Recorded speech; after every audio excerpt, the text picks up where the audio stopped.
Major Vishal Singh, the second aircraft by Major Rahul Chaudhary and Major Rakesh Vakil from Bhushan Singh.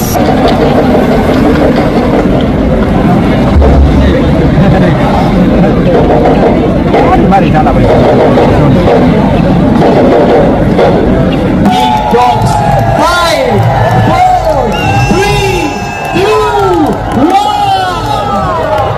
Observe this flawless landing as he prepares to place the Durand Cup football. Operate कर रहे हैं, उनसे कृपया निवेदन कर रही हूँ कि वो थोड़ी देर बंद करें ड्रोन चलाना।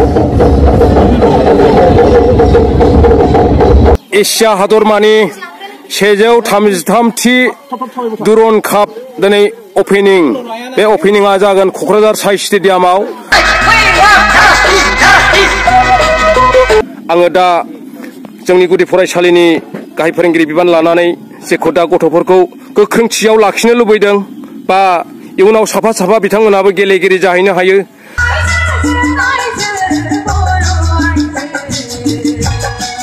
प्रमोद जी बहुत अच्छा काम कर रहा है, अन्नाने बाखनायनाय गावनि समाया शेष। राइट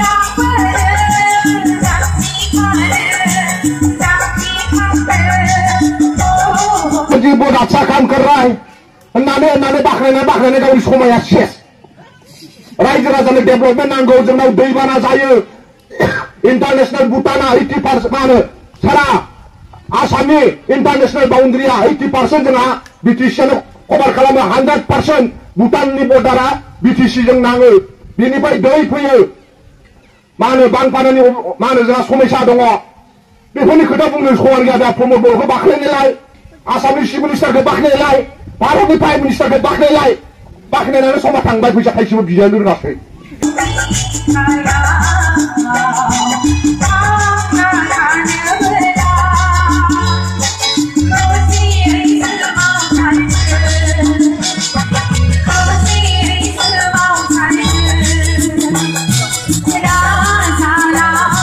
प्रमोद बर'खौ बाख्नायनायलाय, आसामनि चिफ मिनिस्टारखौ बाख्नायनायलाय, भारतनि प्राइम मिनिस्टारखौ बाख्नायनायलाय, बाख्नायनानै समा थांबाय, फैसा थाइसेबो बिजानो रोङाखै। बिनि उनाव रोंग्रानि उनाव सोरबा सासे हिनजाव गथ'आ बुंदोंमोन, सार जोंनो ट्रेन नांगौ, जोंनो ट्रेन नांगौ होनबाय, जोंनि एरियायाव ट्रेन थाङा। रेलवे मिनिस्टारा बुंबाय एप्लिकेसन लाबो आं हरगोन, मालाय मोनलांबाय, बेथ' बाख्नायाखै नङा होमबा। आरो 2000 बिखनाव दङ जे निरिम्सखौ भारत सरकारा होला होननानै, जे जोंहा नर्थ इस्टआव मोनसेल' दंखायो, दा ओंखायनो बे नर्थ इस्टनि मोनसेयाल' बावल' फरायनो मोनथों। बिटिआर एकर्डनि गेजेरजों निरिम्स होननाय मोनसे एडुकेसन इन्स्टिटिउसन रौमायाव लुगोन होननानै प्रमोद बर'आ बै समाव रोंगोरा बिथांमोना बिराद बुंदोंमोन काजलगावनि रायजो राजाखौ, नोंसोरथ' मिन्थिखादों बै समाव थगायदोंसो होननानै। ओंखायनोथ' पानिराम सारा देरहादों नङा होमबा 2020आव, मिन्थिखादों नोंसोरो। मोख्लागुरिनि एबसुनि दैदेनगिरिफ्रा सोरबा प्रमोद बर'जों थाफानानै खामानि मोननानै गामिखौ नायनो हानाय, समाजखौ नायनो हानाय, एरियाखौ डेभेलप खालामनो हानाय, गाव गसंथाबनानै एसेब्लाबो सोरखौबा हेल्प खालामनो हानाय अबस्था जादोंना।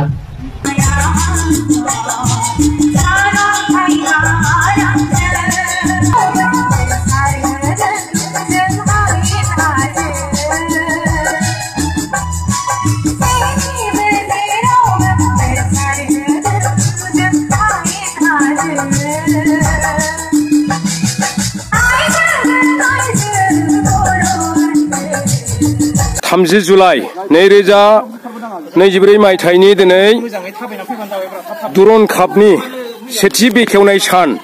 दा सेथि बेखेवनाय सानाव जोङो जोंनि बे एशिया हादरमानि 133थि दुरन काप दिनै ओपनिं, बे ओपनिंआ जागोन क'क्राझार साइ स्टेडियामाव। दा बे साइ स्टेडियामाव जोंनि माइनावफुरि गुदि फरायसालिनि फरायसुला फरायसुलिखौ टीम एस्कर्ट हिसाबै लादों। दा बेवहाय फारियै दङ जोंहा नै बेवहाय गासै 22 सा फरायसा दं आरो फरायसुलिफोरबो दं। 12 सा फरायसा, 10 साया हिनजावसा बा फरायसुलि।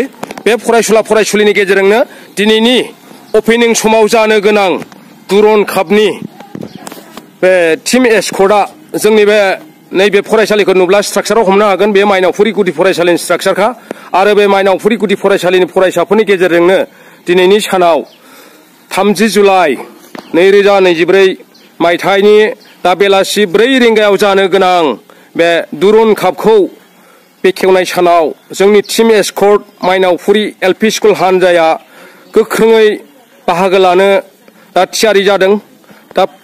दा बे समाव आङो ग्रुप फट' लानानै दोनबाय, भिडिअ खालामनानै दोनबाय आरो बे भिडिअखौ जायफ्रा नुयो बेसेबां मोजां मोनो गावबागाव गोसोआव लानानै थाथों बा लानानै थानो हागोन। दा जोङो हानायमानि बे 133थि दुरुन काप फुटबल बादायनायखौ दिनै जागायगोन बड'लेण्ड एफसि आरो नर्थ इस्ट एफसिनि गेजेराव। दा जोंनि गुदि फरायसालिनि उन्दै नै थाखो 2निफ्राय थाखो 5सिम दं।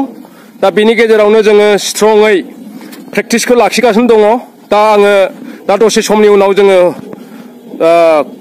क'क्राझारनि बे साइ स्टेडियामाव जेब्ला सहैगोन अब्ला जों बेफोर थासारिखौ मोनहैनाय नङा। दा बेखायनो जोङो गुलि जोंनि गुदि फरायसालियाव बे टीम एस्कर्टनि ड्रेस गासै बिथांमोनहानो हरजोबदों, दुरुन काप साब कमिटिया हरजोबदों, खुंफुं आफादा हरजोबदों। दा बेखायनो बे हरनाय ड्रेसखौ जोङो गाननानै जाहाथे मोनसेबो भुल गोरोन्थि जाथावा बायदियै जों आरो समनि सिगां बे गुदि फरायसालिनि बै बिल्डिंनि सानजा फारसे थानाय जों प्रेक्टिस खालामग्रा थावनियाव जों खालामसिगोन। आङो दा जोंनि गुदि फरायसालिनि गाहाय फोरोंगिरि बिबान लानानै जेखौ दा गथ'फोरखौ गोख्रोंथियाव लाखिनो लुबैदों बा इयुनाव साफा बिथांमोनहाबो गेलेगिरि जाहैनो हायो, हादोरनि माबा मोनसे गेदेमा बाख्नायथाव खामानि मावनो गोसो दुंगाखांनो हायो, बेखौ फरायसाफोरनो मोनसे थुलुंगाथाव मोनसे एवारनेस होनायजों लोगोसे आं दिनै भिडिअखौ गोबाव खालामला। दा बेखिनिनि उनाव जोङो प्रेक्टिसाव हाबसिगोन। गोजोन्थों।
Human rights!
Thank